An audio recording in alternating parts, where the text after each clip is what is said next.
cognitive mess that is Joe Biden. Have they really done a deep dive into Joe's schedule? Less than what? One item a day? What his staff is really, thinking about him? Why aren't they investigating those important stories? Because we know so-called reporters at the New York Times and elsewhere, they're nothing but an extension of the Democratic New Green Deal Socialist Party. They amplify the same lies, the same agenda. They smear Republicans. They obsess over Trump. They hide truth. They protect Democrats. Here with reaction, outnumbered co-host Kayleigh McEnany, along with Fox News contributor Mike Huckabee. There's a lot of ways to lie. They lie by just outright lying. What they reported about the New York Times, we'll start with you, Governor Huckabee, was false. They got a Pulitzer Prize for stories that were phony. Now, if they had any integrity, I would imagine they would give that Pulitzer back. Do you see that day coming? No, I'm pretty sure we're not going to see them give the Pulitzer back. It's become a prize for fiction for the most part. And your monologue was spot on about the malpractice of journalism and how it's been so absolutely disgusting. They're still obsessed with Donald Trump. I mean, he's living rent-free in all of their heads. Not only is he living rent-free, I think he's charging them. It's just an amazing experience to watch that they can't seem to let go. And part of it is, Sean, they can't really report about the Joe Biden administration because if they did it honestly, they'd be reporting pretty much a scandal every day, not just from the fact that you've got Kamala Harris, who's now almost 90 days and still hadn't shown up at the border, but you've got the Hunter Biden controversy, the fact that Joe outright lied about having never had conversations with his son or anyone else about business when we know he did at the cafe right there in D.C. So, yeah, there's some real issues, and they don't want to cover them.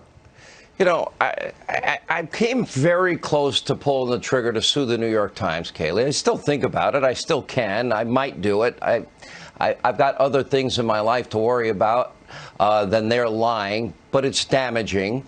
What's fascinating is Project Veritas now, they had a big New York Supreme Court decision where they're now entering the discovery phase against the New York Times. I've interviewed James O'Keefe. He said under no circumstances is he ever going to settle. And I don't really care how much insurance they have. Discovery, that means we may get to see their emails. We may get to see their text messages. We may get to see the internal workings of the New York Times. And I would imagine that might be quite interesting. Same with Sarah Palin in her case. Sean, that would be huge. It was Justice Scalia who pointed out that it's so hard to win a defamation case against one of these publications because you have to prove actual malice. Well, I'm pretty sure if you got access to the personal text messages of a New York Times reporter or a Washington Post reporter, you may find that actual malice against you, a conservative President Trump, James O'Keefe, or others, because here's the sad truth about the garbage that is being spewed on the front pages of these two papers in particular. The beat of these reporters is not the White House. It is hatred of Donald Trump, and their currency is leaks. They depend on leaks. If you notice, the people who have the worst reputations in conservative circles in Washington or in the TV realm are people who don't leak to these papers. There is a reason for that. They depend on it. They thrive on it. And make no mistake, hatred of Donald Trump is their motive. Why, Governor Huckabee, why wouldn't they want to cover Hillary paying for a dirty Russian dossier? Why would they not want to cover, it says at the top of a FISA application, verified, and 4 of them were signed, but yet they're unverifiable because we now know the information in the dossier was false. Why wouldn't they cover that aspect? Why wouldn't they be interested in the fact that Joe Biden appears to be cognitively a mess, to put it nicely? The simple answer to that, Sean, is that journalists today no longer wear striped shirts and consider themselves the referees of the game, calling balls and strikes and trying to really make sure the game is played fairly. These are people who every day put on a team jersey. They're on Team Biden. They're on Team Left. And they go to the field not to report the news, but to create the news and to shield the average American from the news. I mean, this stuff that's going on right now about Stacey Abrams, and we're finding out that she's now saying she'll support Joe Biden's, not Joe Biden, but Joe Manchin's bill about voting and voter ID. You just played a number of things where it was revealed. Look, she's got more flip-flops than a Jimmy Buffett concert, for heaven's sakes. So there's just no credibility. And that's why people have so little respect or even confidence whatsoever in the media anymore. All right, Mike Huckabee and Kayleigh McEnany. It just seems like they're new Green Deal socialist hacks. They're the press office of the Democratic Party and full-time Donald Trump stalkers. All right, we move on tonight. The failures of the Democratic agenda are leading to more and more violence on streets all across the country.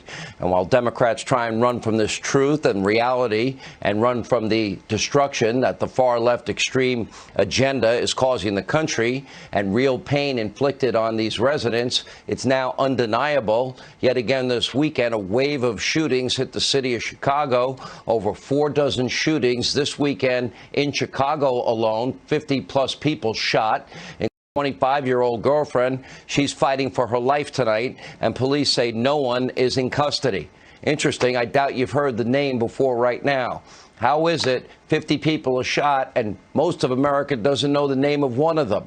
We've been running names and scrolling names on this show since when Biden was vice president, and this was Obama's home city.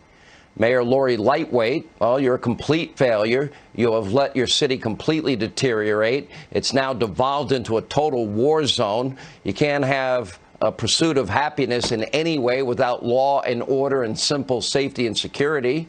Maybe focus a little bit less on complete disgrace to this country. You're not protecting the citizens you're supposed to protect. You're not being the public servants you swore to be. If you can't protect basic safety and security, law and order, if you can't support the police and you support no bail, well, then it's time for you to resign and let somebody in that will protect the people of your city and your state. It's not just Chicago. New York City prosecutors, get this, they're now dropping charges against hundreds of rioters and looters that were caught last summer during the unrest. And many of the cities that have talked about removing that money, like Minneapolis and Seattle, they've actually paused or slowed how they were thinking about moving that money. So this rising crime is not the fault of the movement. It's actually the fault of the police. And this has been our point all along. Why should we keep funding systems and institutions that keep rendering themselves ineffective? We should be talking about gun control, livable wages, fair housing, education. That's where we should be moving the money to ensure truly safe streets. Joining us with reaction, radio talk show host, nationally syndicated Larry Elder, along with Leo 2.0 Terrell.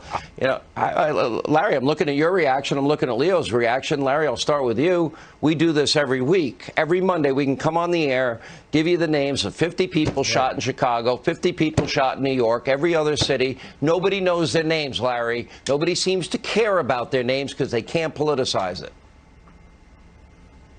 You know, Sean and Leo, in 2007, when Obama was first interviewed by 60 Minutes, Michelle was interviewed as well. And Steve Croft, the correspondent, said, "Are you worried about your husband's safety?" And Michelle said no, because as a black man, Barack could be shot at a gas station in Chicago. She wasn't talking about QAnon. She wasn't talking about white nationalists. She's talking about the crime in Chicago. It's one of those candid moments. And Kamala Harris in Guatemala talked about root causes. Why aren't we talking about the root causes here? And they include, as you pointed out, the defund the police movement, Black Lives Matter, the lie that the police are engaging in systemic racism, the pressure that police officers are now under for fear of being accused of racism. They're pulling back. Surprise, surprise, crime has gotten up. And not least of which, the major root cause, fatherlessness, not just in the black community, but in the Hispanic community and in the white community. And we're not having a conversation about that at all.